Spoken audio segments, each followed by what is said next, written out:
Bismillahirrahmanirrahim. Assalamualaikum warahmatullahi wabarakatuh. Baiklah anak ustazah, bagi anak ustazah yang sudah mendapatkan rangkuman materi, silakan anak ustazah sebelum mendengarkan video dari ustazah buka terlebih dahulu rangkuman materi IPA. Ustazah akan menjelaskan satu persatu untuk persiapan UTS kita ya nak. Oke. Dari kemarin kita sudah belajar tentang alat pernapasan pada hewan. Nah, yang perlu diketahui alat pernapasan pada hewan itu cukup alat pernapasannya saja ya sayang. Nah, ini kita lihat yang pertama itu ada cacing. Apa alat pernapasan pada cacing? Alat pernapasan pada cacing adalah permukaan kulit. Nah, permukaan kulit cacing itu selalu basah dan berlendir. Buat apa itu? Itu untuk memudahkan cacing mendapatkan oksigen. Jadi saya ulang lagi, cacing alat pernapasannya adalah permukaan kulit. Kemudian yang kedua adalah serangga atau insekta. Nah, apa alat pernapasan pada serangga? Alat pernapasan pada serangga adalah trakea. Adapun hewan yang termasuk dalam golongan serangga atau insekta itu seperti belalang, semut, kupu-kupu, lebah, capung, dan lain-lain.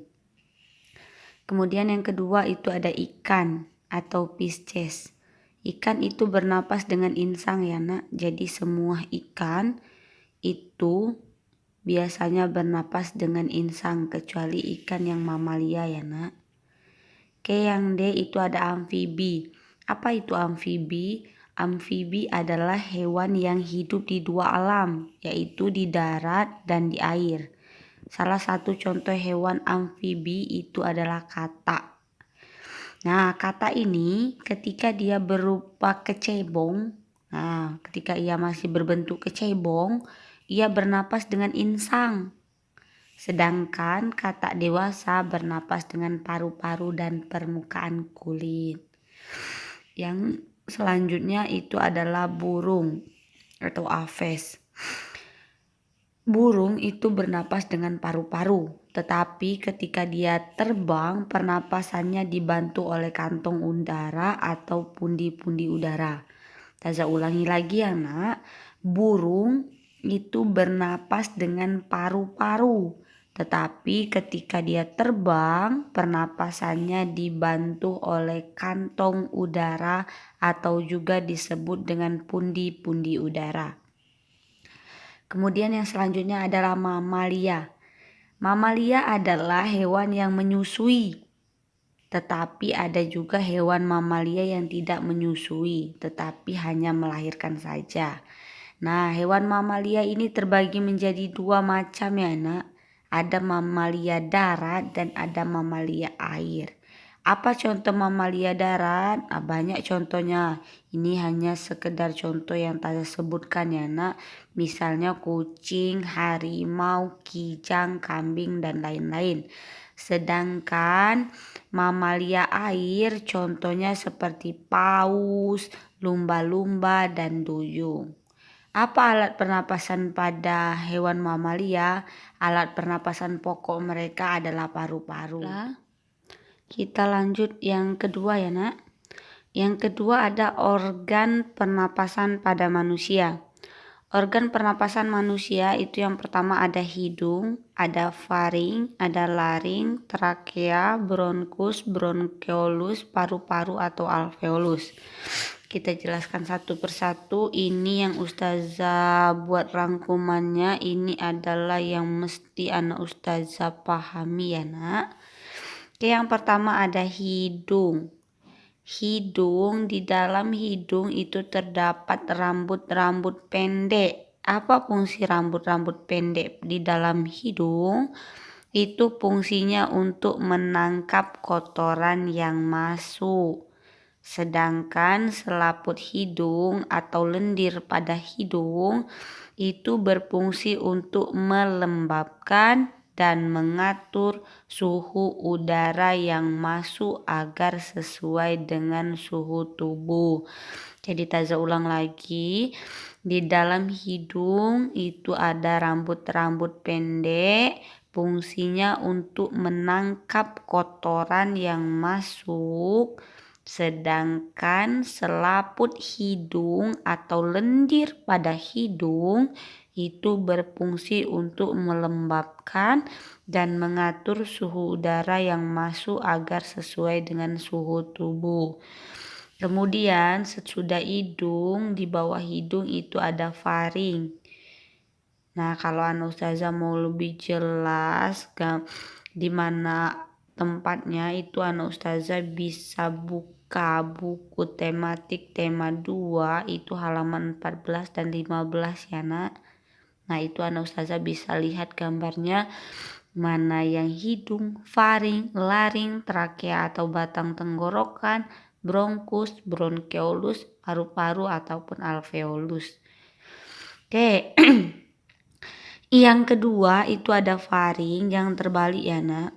Yang di bawah hidung itu adalah faring, kemudian masuk ke laring, dan yang keempat ada trakea. Nah, di dalam trakea apa yang perlu Ustazah ketahui? Nah, ini yang perlu diketahui.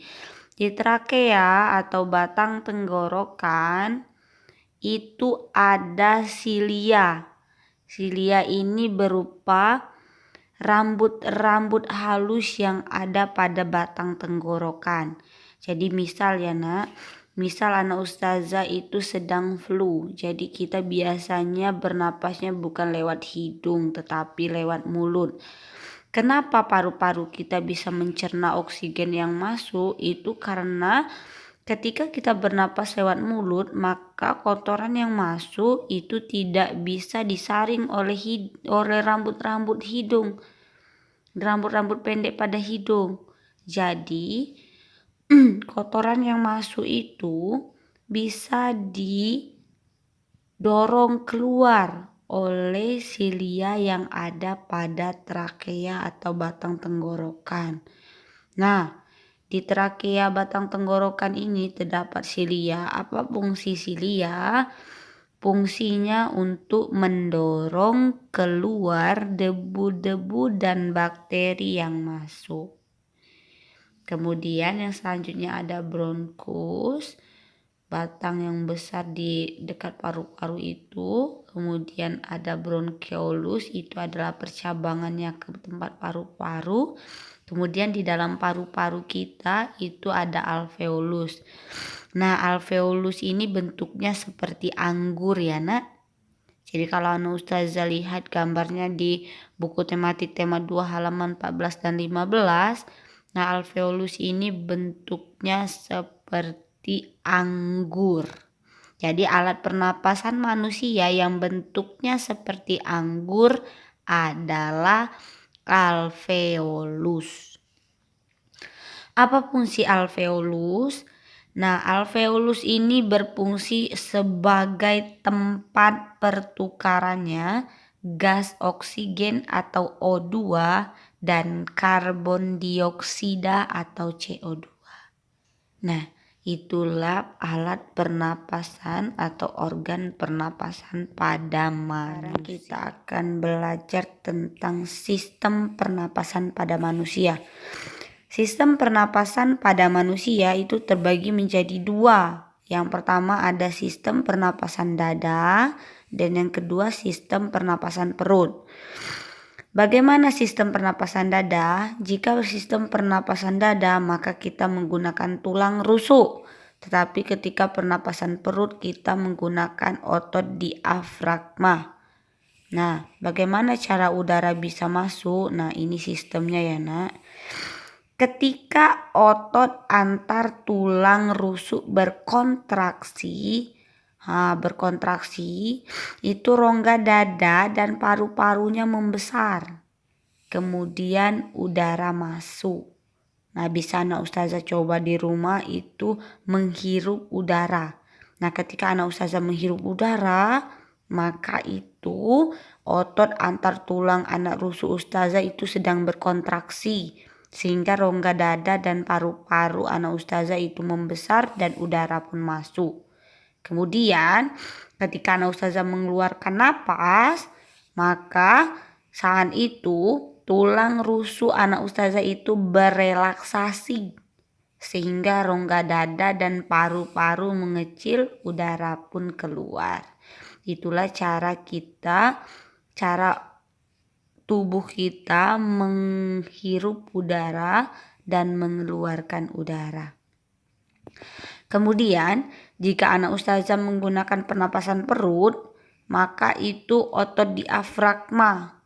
Kalau anak ustazah mau lihat otot diafragma itu ada di mana, anak ustazah juga bisa buka buku tematik halaman 14 ya. Di situ ada otot diafragma. Di bawah tulang rusuk kita itu ada otot diafragma. Nah, kapan kita bisa menghirup udara? Itu sama. Kalau tadi di pernapasan dada itu tulang rusuk, maka di sini otot diafragma. Ketika otot diafragma itu berkontraksi, maka posisi diafragma kita mendatar dan udara pun masuk. Tapi ketika otot diafragma berelaksasi, maka posisi diafragma kita melengkung ke arah atas. Karena dia melengkung, maka udaranya keluar. Nah, itu sistem pernapasan pada manusia. Kemudian yang selanjutnya adalah penyakit sistem pernapasan pada manusia. Sebenarnya jika anak ustazah pelajari di buku tematik, itu ada banyak penyakit yang ada pada sistem pernapasan pada manusia. Cuman ini ustazah hanya letakkan 2 karena cuman untuk persiapan UTS ya nak. Nah, penyakit pada sistem pernapasan manusia itu yang pertama ada asma. Apa itu asma? Asma adalah kelainan atau penyumbatan saluran pernapasan yang disebabkan alergi debu atau bulu atau juga perubahan cuaca. Nah, jadi kalau kita flu itu cuman alergi saja, sedangkan asma ini ada penyumbatan sehingga kita tidak bisa benar-benar tidak sulit untuk bernapas. Jadi penyumbatan pada saluran pernapasan ya. Adapun cara pengobatan asma itu dapat dilakukan dengan memberikan inhaler. Jadi kalau ada pertanyaan dari ustazah, inhaler itu digunakan untuk pengobatan penyakit apa? Maka jawabannya untuk penyakit asma. Kemudian ada TBC. Nah, ini agak lumrah ya anak ustazah dengar ya. Biasanya itu TBC ini sering terkena bagi orang yang sering merokok ataupun orang yang bukan merokok tetapi dia sering menghirup asap rokok. TBC itu merupakan penyakit paru-paru yang disebabkan oleh Mycobacterium tuberculosis. Nah, jadi kalau besok anak ustazah bertemu dengan kata-kata tuberkulosis, maka itu penyakitnya adalah penyakit TBC. Oke, kita lanjut ke selanjutnya, itu ada faktor yang mempengaruhi pernapasan. Faktor yang mempengaruhi pernapasan itu ada 3. Ingatkan ya nak, faktor yang mempengaruhi pernapasan ada 3. Yang pertama ada faktor fisik, yang kedua ada faktor penyakit, dan yang ketiga ada faktor lingkungan. Apa contoh faktor fisik? Misalnya ada bayi yang lahir prematur. Nah, organ pernapasannya kan belum sempurna, maka itu akan mempengaruhi pernapasan pada si bayi. Kemudian kalau faktor penyakit itu banyak nak ya, misalnya seperti influenza, asma, TBC, emfisema, kanker paru-paru. Nah itu jika kita terkena penyakit maka akan sulit juga untuk bernapas. Kemudian yang selanjutnya adalah faktor lingkungan. Kalau faktor lingkungan ini biasanya karena pencemaran udara. Nah, karena pencemaran udara maka kita sulit juga untuk bernapas. Oke, yang terakhir itu adalah kegiatan yang dapat dilakukan untuk menjaga organ pernapasan. Apa saja yang bisa kita lakukan? Oke, yang pertama, kita bisa menjaga kesehatan organ pernapasan dengan tidak merokok, olahraga teratur, makan makanan yang bergizi, dan istirahat yang cukup. Kemudian yang kedua, bisa menghindari zat-zat yang dapat merusak organ pernapasan. Bisa juga selalu membersihkan organ pernapasan dan menjaga kesehatan lingkungan sekitar. Baiklah anak ustazah, mungkin itu saja yang bisa ustazah jelaskan di rangkuman materi IPA untuk persiapan UTS kita. Semangat belajar dan jangan lupa selalu diulang-ulang membaca dan mengingatnya. Jangan hanya dihafal tetapi diingat. Assalamualaikum warahmatullahi wabarakatuh.